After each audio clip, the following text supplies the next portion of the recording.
कि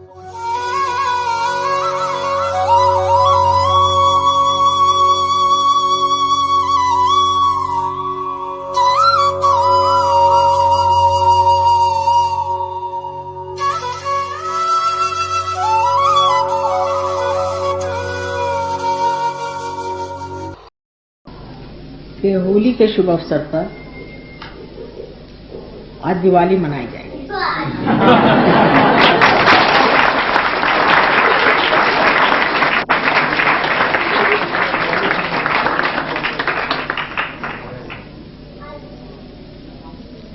होली के दिन आप जानते हैं होलिका को जलाया गया।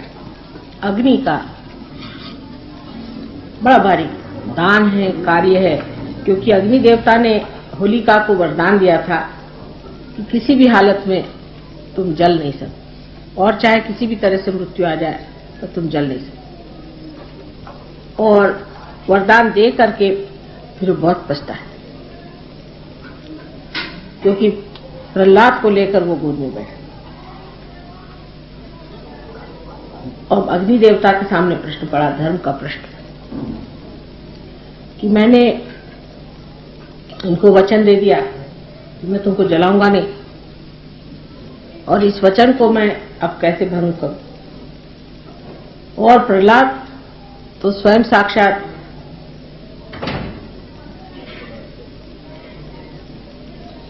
अबोधिता है,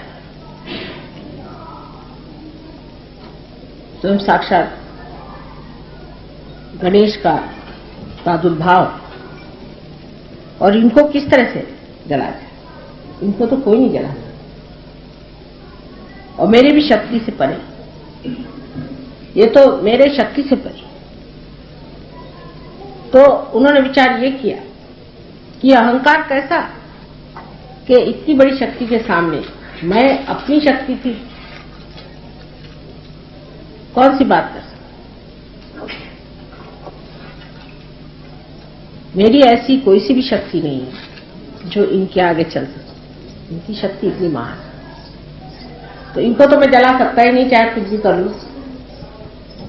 लेकिन इस वक्त दूसरा बड़ा भारी मेरे सामने धर्म का है। तो कर्तव्य और धर्म, इसमें जो कश्मकश हुई,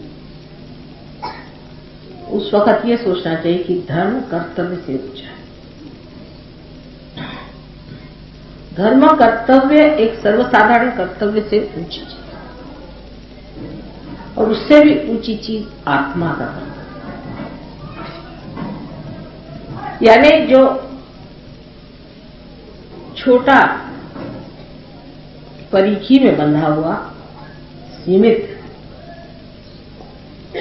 जो कुछ भी हमारा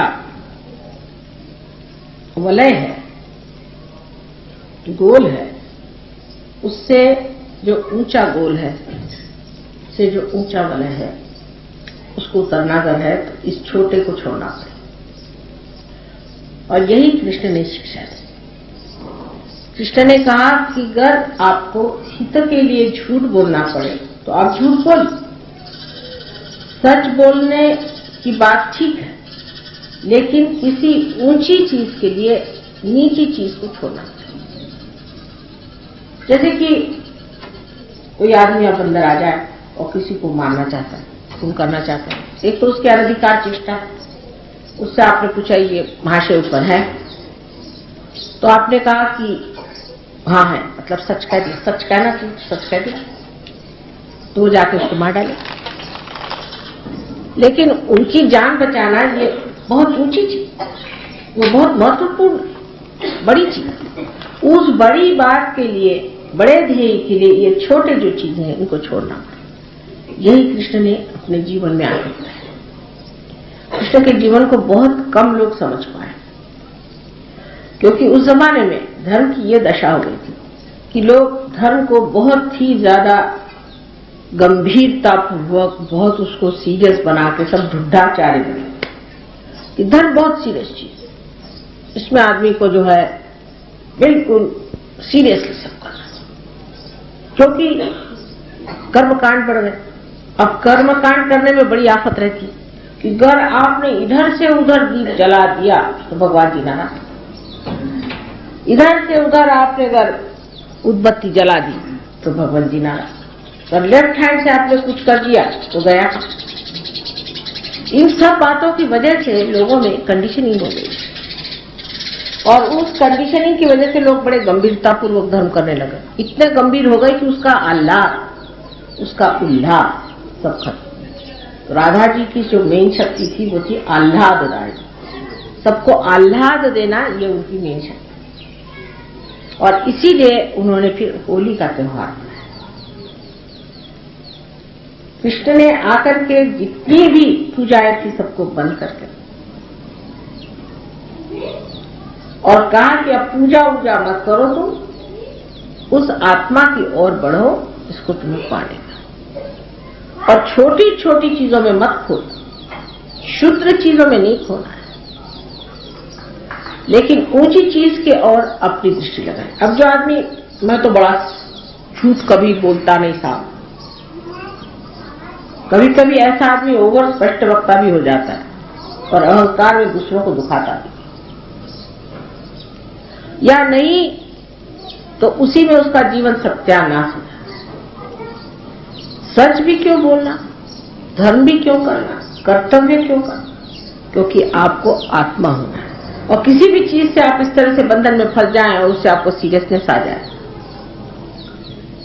आप बुढ़ा जाए, उसको बुढ़ाना कहते हैं, उससे कोई फायदा नहीं। सो धर्म जो है वो आदमी को बिल्कुल पूरी तरह से एकदम जमा देता था, जैसे आइसक्रीम नहीं जम जाती ऐसे जमता। और शक्ति का संचार कैसे, उसका आनंद कैसे लोग उठा, तो उन्होंने रंग वगैरह खेलना शुरू किया। रंग भी सारे जो रंग है आप देखिए कि रंग भी देवी के रंग है, सारे सातों चक्रों के रंग से रंग खेला जाता है। सारे चक्र के रंग ही अपने ऊपर उखाड़ लो, खेलो, उल्लास, आह्लाद, आनंद। गंभीरता पूर्वक बैठने कौन सी जरूरत है, अगर आप परमात्मा को पाए तो खुश। वल्लभाचार्य के पास एक बार सूरदास जी गए और उनसे अपना रोना, बेचारे वो पार नहीं थे तो रोते रहते थे तो रोना शुरू करा। तो वल्लभाचार्य तो साक्षात श्री कृष्ण ही अंशा बताते, तो उनसे रहा नहीं गया। तो उन्होंने कहा, काहे घिघियावत हो, समझ में नहीं आया कि हर समय घिघियाते क्यों। तो इसके लिए, घिघियाने के लिए और कहीं शब्द नहीं मिलेगा आपको कि हर समय ये रोने की क्या जरूरत है। परमात्मा के प्रेम में आदमी आनंद विभोर हो जाता है। लेकिन ये अंदर से आने वाली एक आह्लाददायिनी शक्ति है जिससे होना चाहिए, न कि ये कि बहुत से लोग आजकल ढोलकी लेकर के और बजाते फिरते हरे रामा हरे कृष्णा, उस तरह की चीज नहीं। ये उसकी कॉपी है, जो मैंने कल कहा कि रियलिटी और कॉन्सेप्ट में बहुत अंतर है। जो असलियत है उसमें आदमी विभोर होकर के खुश होता है, उसमें कोई अश्लीलता नहीं, कोई गंदगी नहीं है, उसमें कोई जानबूझ करके नाटककारी नहीं। अंदर ही से आदमी खुश होकर के आह्लाद और उल्लास को महसूस करता है, और वही चीज जो है बाद में अनेक आघातों से भी दुखदायी हो गई। सब धर्मों में इसी प्रकार होते रहा। जैसे कि मुसलमानों में आपने देखा है कि वो लोग मारते हैं अपने, खाए हुसैन हम न हुए, सुना होगा। मैंने रोने वाला धर्म, ये धर्म नहीं। जब धर्म में रोना है तो ऐसे धर्म में क्या बताने का, ऐसे तो रोना ही होता है। सो दुख पाने वाला और दुख देने वाला धर्म हो नहीं सकता। लेकिन ये सब धर्मों में ऐसी बातें आ गई, हिंदू धर्म में भी आ गई। मैंने ये कि जो आदमी बिल्कुल मरगिल्ला हो वही बड़ा भारी साधु संत मानने लगे। देखो मरगिल्ला होना चाहिए, उसकी हालत ये होनी चाहिए कि उसको एक उद्विग्नता होनी चाहिए, और वो ऐसी दशा में होना चाहिए कि आधा पागल आधा अच्छा। कभी भी उठा डांस करना शुरू कर दिया, या कभी रोने को बैठ गया, दुबला पतला, हड्डियां, उसकी पिचका हुआ मुंह, 50 उसमें झुर्रियां पड़ी हुई, आंखें बिल्कुल बलक के जैसे बाहर, तेज, तंदुरुस्ती चौपट, और हर तरह की उस पर दुर्दशा। ऐसा आदमी कभी भी धार्मिक नहीं होता। प्रसन्न चित्त, खिली हुई तबीयत, खुला हुआ हृदय और प्रकाश जैसे उसके अंदर से बहता। तो होलिका का दहन बाद, जैसे मैंने कल कहा, आज से यही तय कर लें कि अब होली जो है ये दिवाली हो जाएगी। इसका आनंद जो है विभोर होगा। होली का आनंद सीमित होता है, जबकि हम एक ही होली का जलाते हैं, लेकिन फिर वो कलेक्टिव कॉन्शियसनेस में बहता है। जैसे हर आदमी, चाहे वो चमार हो, भंगी हो, घर में कोई भी हो, तो जैसे हमारे खानदान में लखनऊ में जहाँ के रहने वाले हैं, जमींदार लोग हैं ये लोग, तो मजाल नहीं कि जन्मादार बेचारे अंदर भी आ जाए घर के अंदर। वैसे तो इन लोग के ऐसे कि तुम दहलीज छे क्यों आए, ये हद होती थी पहले। लेकिन होली के रोज, चाहे फिर कोई भी हो, मालिक हो चाहे नौकर हो चाहे कोई, सब आपस में होली खेलते थे। यहाँ तक कि मालिक के कपड़े भी फाड़े तो उनको कुछ नहीं कहना, होली की रोज। और इस तरह से एक समाजवाद और एक सामाजिक खुशी का त्योहार अपने देश में शुरू। पर जैसे कि होली में भी आदमी फिर एक नीचे स्तर पर उतरने लग जाता है, अश्लीलता पे आ जाता है। ऐसे हर एक जगह होता ही है, हर चीज सड़ने से लग जाती। सड़न इसलिए आती कि उसमें जीवंतता नहीं है। अगर चीज में जीवंतता हो तो चीज में सड़े। और इस तरह से जब होने लग जाता है तो वही चीज बहुत ही गंदी और बुरी दिखाने लगती। जब होली का त्योहार महाराष्ट्र में मनाया जाने लगा, तिलक वगैरह लोगों ने उसका बड़ा विरोध किया, क्योंकि लोग की गाली गलौज, गंदी बातें, क्योंकि यूपी के लोगों को वहां भैया लोग कहते हैं, और महाराष्ट्र में मराठी में गालियां है ही नहीं, करीबन नहीं। और ये सब जो गालियां होती हैं गंदी गंदी, तो ये सब मराठी लोग भी हिंदी की गाली देते, क्योंकि जब उनके आने तो उन्होंने यही इम्पोर्ट किया हुआ। और अधिकतर गालियां हिंदी की बोलते हैं, और मराठी की गालियां तो कुछ होती नहीं है। और या तो फारसी लोग भी बहुत गालियां देते हैं, और हमारे पंजाब की भी गालियां कुछ कुछ होती हैं, वो भी काफी बम्बई में चलती हैं।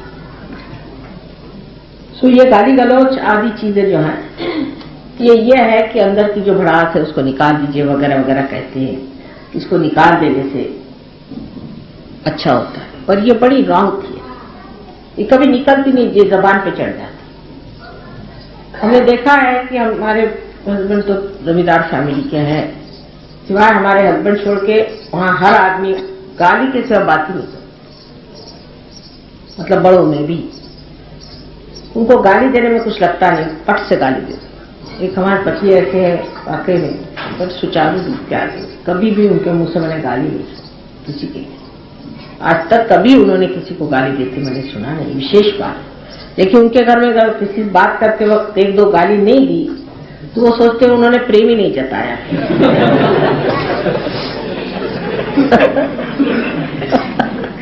वहां तरीका ये है कि दोस्त को मिलेंगे तो 50 पहले गाली देंगे, उसके बाद फिर गले मिलेंगे। तो वो यही चीज से फिर वो चढ़ जाती है गाली। उसका नुकसान भी बहुत हो जाता है कि चीजें अगर चढ़ जाए जीभ पे तो जिह्वा में शक्ति नष्ट हो जाए। जिह्वा का आदर नहीं होने से आप जो बोलते हैं वही झूठ होएगा। जो आदमी मुंह से गाली नहीं देता है उसके जिह्वा पे शक्ति होती है। आपने बहुत बार देखा होगा कि भाषण करते करते कुछ कहना भी होता है तो मैं ठिठक जाती हूँ कि कहीं ऐसा न हो कि जो बातें जैसे ईसा मसीह ने कही थी कि सुअर के आगे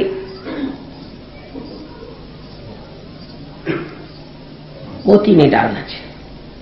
लेकिन अंग्रेजी में सुअर शब्द जो है ये गाली है और बहुत बुरी गाली है, और मराठी में नहीं है, पर तो भी थोड़ी सी है पर ज्यादा नहीं।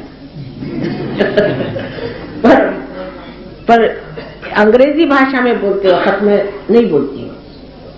हिंदी में बोलते हो ठीक है, सुअर किसी कह दो तो ज्यादा से ज्यादा तय होगा कि बेवकूफ, लेकिन वहां पे बहुत गंदा शब्द होता है।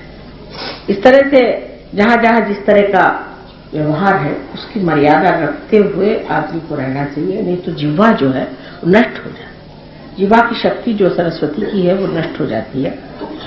इसलिए भाषण में भी इसको वाचालता कहते हैं, वो पूरा होता है। और वाचालता के साथ भी अश्लीलता तो बहुत कुछ। तो एक हम लोग सुबोध घराने के हैं और सुबोध घराने के लोगों में एक तरह की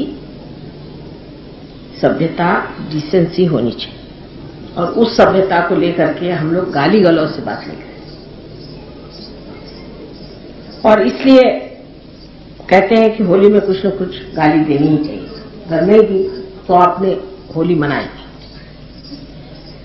और इस तरह से घर में लोग भंग भी पीते हैं। अब बहुतों ने कहा एक दिन भंग पीने में क्या हर्ज है, मां कोई हर्ज तो है नहीं, ऐसी कोई हर्ज नहीं है। एक दिन भंग पी ले तो क्या भंगेड़ू नहीं हो जाते। पर अगर आप हमें भंग पीने को कहिए तो हम तो नहीं पिएंगे नहीं, क्योंकि वजह यह है कि हम तो पहले ही पिए हुए हैं, हमें कोई जरूरत नहीं पीने।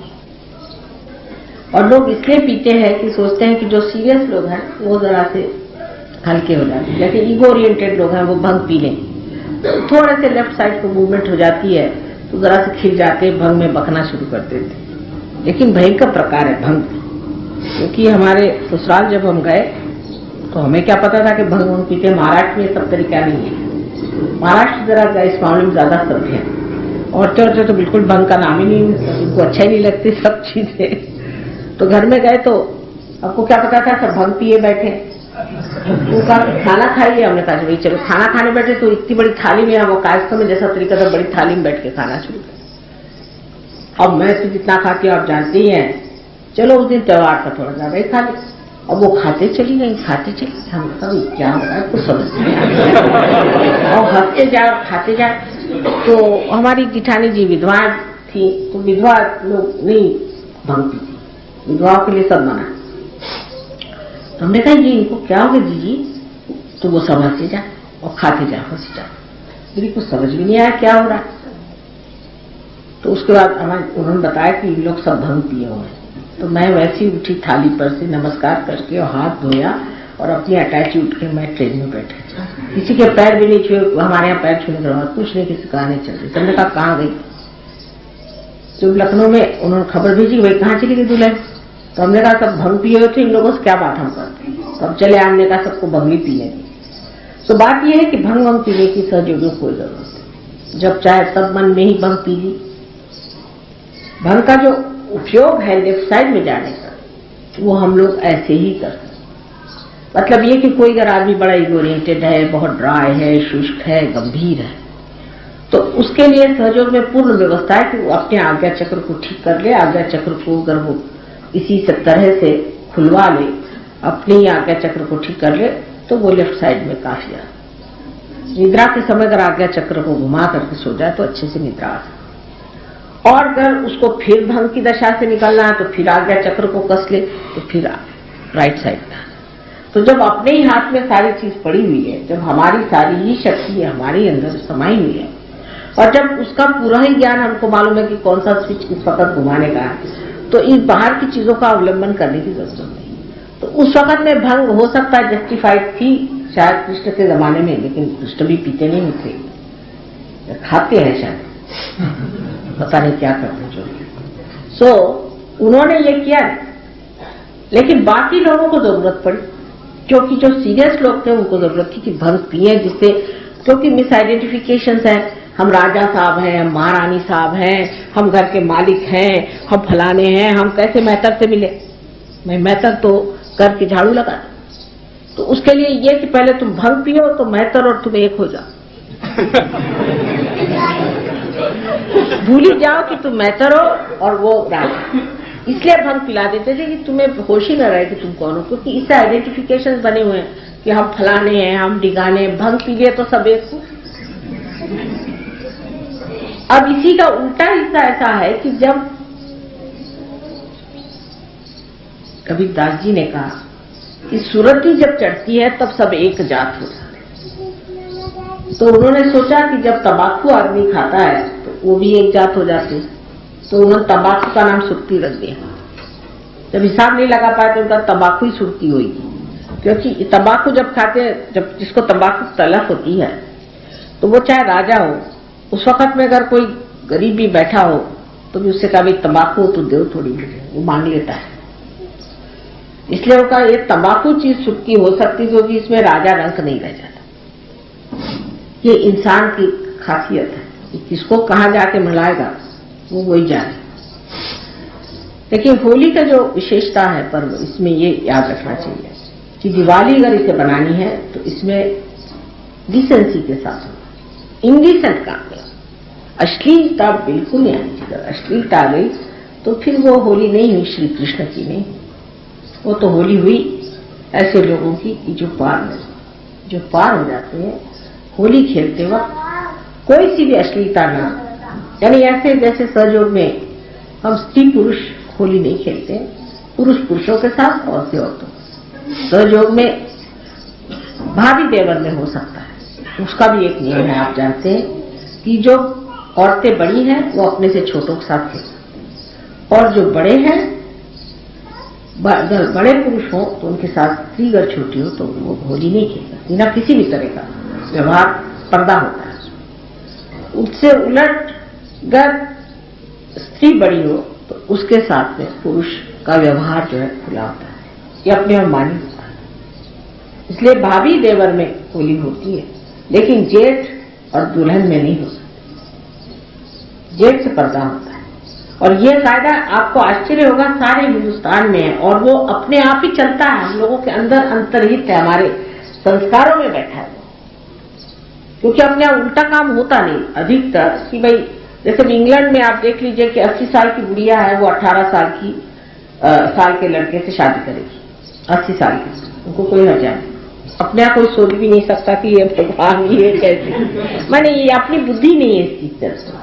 तो इधर ये तो सब चीजें होती नहीं है, हमारे संस्कारों की वजह से जो हमारे अंदर बिल्कुल नीत है, ये अंदर बैठे हुए हैं जिसकी कोई हक नहीं, उसकी वजह से हम बचे हुए हैं कि भाई 80 साल की कोई भी स्त्री हो तो माँ हो ही गई, उसको तो माँ मानना ही हुआ, माँ क्या हुई, नानी हो गई।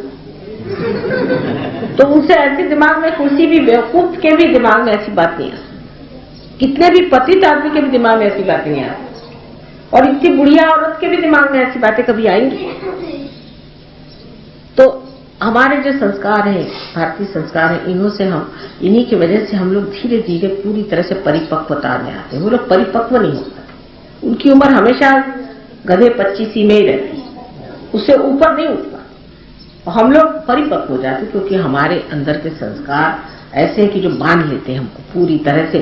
जैसे कि एक पेड़ है, वो कायदे से अगर बढ़े तो परिपक्व हो जाएगा, और अगर हवा में लटके तो परिपक्व नहीं हो सकता। वो बूढ़े भी होते जाते तो भी उनमें बचखानापन जाता ही नहीं है। और जो हिंदुस्तानियों का संबंध भी वेस्टर्न लोगों से आता है, उससे आता है, वो भी कुछ वैसे ही हो जाते। मैंने देखा उनकी भी बूढ़ा औरतें, बड़ी बड़ी लड़कियां होंगी, वो भी वही बेवकूफी की बातें करेंगी जो कि लड़कियां बात करें। उनकी भी समझ में, सूझबूझ में परिपक्वता नहीं है। और इस परिपक्वता को पाने के लिए मनुष्य को चाहिए कि वो जो कायदे कानून बने हुए हैं उसको चलाए, और उसमें बहुत ही आनंद की बात, कोई गड़बड़ी हो सकती, कुछ अपने समाज में दोष नहीं आ सकता।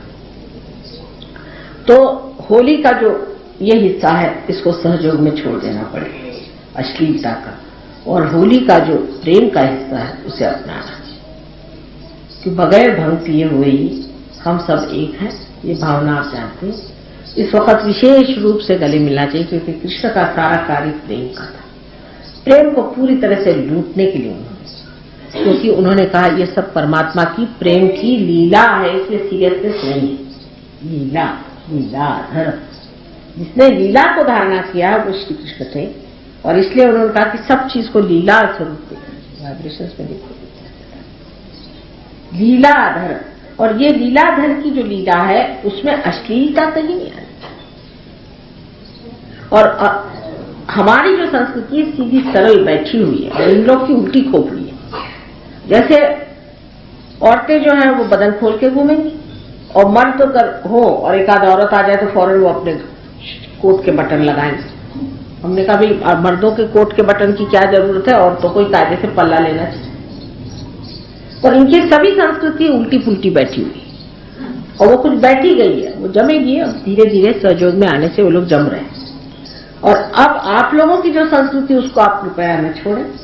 सहयोग के लिए बहुत महान चीज है कि आप हिंदुस्तानी भी हैं और आपके पास संस्कृति की बड़ी भारी एक धरोहर वस्तु है, उसको आप पकड़ के उसी चीज पे जमे और उसी पे आप परिपक्वता पाए। लेकिन इसका बिल्कुल मतलब नहीं कि आप ढुढाचार्य बनिए या किसी तरह से आप बहुत सीरियस आदमी। प्रसन्न चित्त, आपकी माँ जब हंसती तो आप देखा है कभी कभी तो 7 मंजिल की हंसी आती है हमको। सब लोग हैरान होते हैं कि गुरु लोग तो कभी मुस्कुराते भी नहीं है, माँ चुप है हंसती रहती है और उनके मुंह पे मुस्कुराहट तो कभी जाती है। मैं तो 1 मिनट से ज्यादा सीरियस नहीं हो सकती, जब सीरियस भी होती तब भी नाटक रहता है।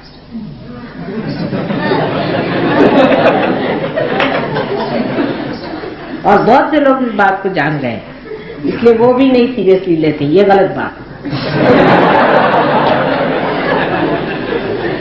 तो कृष्ण ने ये चाहा कि जो कुछ भी गलत सलत हो गया है राम के जीवन की वजह से, राम का जीवन बहुत आदर्श, बहुत ऊंचा, बहुत गंभीर। तो उन्होंने देखा कि अब ये सब लोग राम बने जा रहे, तो उन्होंने कहा ऐसी बात नहीं है, वो तो राम का कार्य राम करके चले गए, अब तो लीला का समय, लीलामय सब होना चाहिए। और इसीलिए उन्होंने सारे संसार को लीला का एक पाठ पढ़ाया। और लीला का कभी भी अर्थ अश्लीलता या अपने मर्यादाओं से गिरना, अपनी परंपराओं से उतरना या अपनी जो प्राचीन धारणाएं बहुत सुंदर अभी तक बनी हुई उनको छोड़ना, ये नहीं। हाँ, रूढ़ी आदि जो गंदी चीजें उनको छोड़ देना, लेकिन जो पवित्रता की भावनाएं आपस की रिश्तेदारी की है उसको पूरी तरह से सहयोग में हम लोग मानते हैं और उसको निभाना चाहिए। भाई बहन के रिश्ते, अब कल हमारे भाई साहब आए थे, बस देखा उन्होंने कि हमारे बहन का, उनके आंखों से आंसू बह जा रहे हैं। मैं देख रही थी कि बार बार वो आंसू पोंछ रहे, वो कुछ और महसूस ही नहीं कर रहे। सो ये जो पवित्रता की भावनाएं हैं, प्रेम की भावनाएं, इसमें आदमी को चाहिए कि सहयोग की दृष्टि से विचार करें, हर एक सहयोग की दृष्टि से। इस सहयोग की दृष्टि से जो शोभायमान वो होगा, तो माधुर्य को लेते हुए शोभायमान करना चाहिए। कोई सा भी बिहेवियर जो कि अशोभनीय है, छोटी छोटी बातों पे बात करना, छोटी छोटी बातों में उलझना, बेकार में आपस में झगड़े करना, किसी भी चीज की मांग करते रहना, हमको ये चाहिए वो चाहिए, या कोई भी तरह की इस तरह की बातें करना, ओछा। और ऐसे लोग सहयोग नहीं करते। एक बड़प्पन लेकर के, उदारता लेकर के अपने को चाहता। सो आज की तो असल में पूजा जो है वो बिल्कुल, मैं थोड़ी सी पूजा करना चाहती हूँ। वाइब्रेशन इतने हैं कि कोई पूजा की विशेष आवश्यकता नहीं, और मंत्र मंत्र कहने की भी आवश्यकता नहीं। मंत्र भी गांधीर्य में डाल देता है मुझको, पता नहीं क्यों। तो आज प्रसन्न चित्त होकर के बस 2 ही 3 मंत्रों में हम आज का खत्म करेंगे। लेकिन इतना मैं कहूंगी कि होली को दिवाली बनानी पड़े, और दिवाली को होली, तब सहयोग का इंटीग्रेशन पूरा होगा। दिवाली भी प्रसन्न चित्त होकर के करनी चाहिए। और दिवाली में भी लोग इतना रुपया खर्च करते हैं कि दिवाली के बाद दिवालिया होकर के यानी इसी से शब्द दिवालिया निकला है। क्या आप मान सकते हैं कि दिवाली से शब्द दिवालिया निकला? जिसने दिवाली मना ली वो दिवालिया हो गए। ये तो दिवालिया शब्द कैसे निकला, यही बताइए।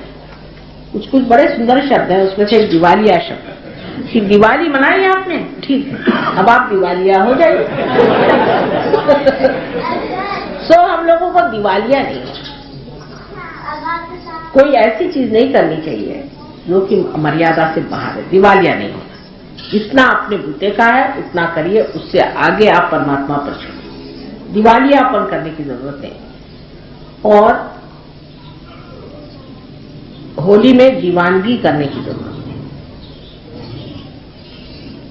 कोई सा भी कार्य ऐसा नहीं करना चाहिए जो इंडिसेंट हो, जिसमें डिकोरम नहीं हो, जिसमें कोई भी सभ्यता में न्यूनता, सभ्य तरीके से काम करो।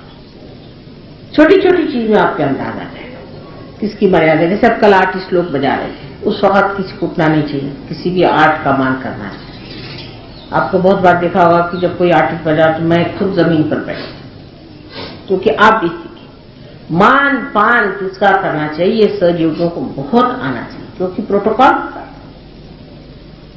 आर्टिस्ट लोग भी देखिए पैर पर हमेशा, ये ट्रेडिशन है, पैर पे हमेशा शॉल रख करके बजाएंगे अगर असली आर्टिस्ट हो, क्योंकि हो सकता है श्रोतागढ़ में कोई बैठे हो देव देवता और मेरे पैर न दिखाई दे। अपने देश की इतनी बारीक बारीक चीजें हैं कि मैं आपसे क्या ना सुंदर अपने देश में सब बना हुआ, ना सुंदर परमात्मा का कहना चाहिए कि अंग वस्त्र है, कि उसकी गहनता और उसकी बनावट में इतनी काव्य में सारी चीज, बहुत ही सुंदर काव्य में चीज, लेकिन हम लोग उसे नहीं समझ पाते और अपने जीवन में नहीं ला पाते, तो वो सब फिर गंदगी हो जाती है। मान पान की बात, अब कल जेठ बैठे हुए थे हमारे रिश्ते में, तो हमें आप देखिए पूरी समय पूरे लेक्चर में वो एक मर्यादा बनी रही कि हमारे जेठ बड़े भाई बैठे हुए हैं, उनके आगे कहाँ तक हम बोल सकते। अब तो हम आदिशक्ति, हमारे लिए कौन जेठ और हमारे लिए कौन बड़े भाई, लेकिन जब इस रिश्ते में बैठे हुए उसका मान पान पूरी तरह से रखना। हर रिश्ते का मान पान रखना। आप कुछ भी हो जाओ, सहयोगी भी हो गए, तो भी आप मान पान को लेके जाए, ये नहीं कि उसको आप तोड़ दें।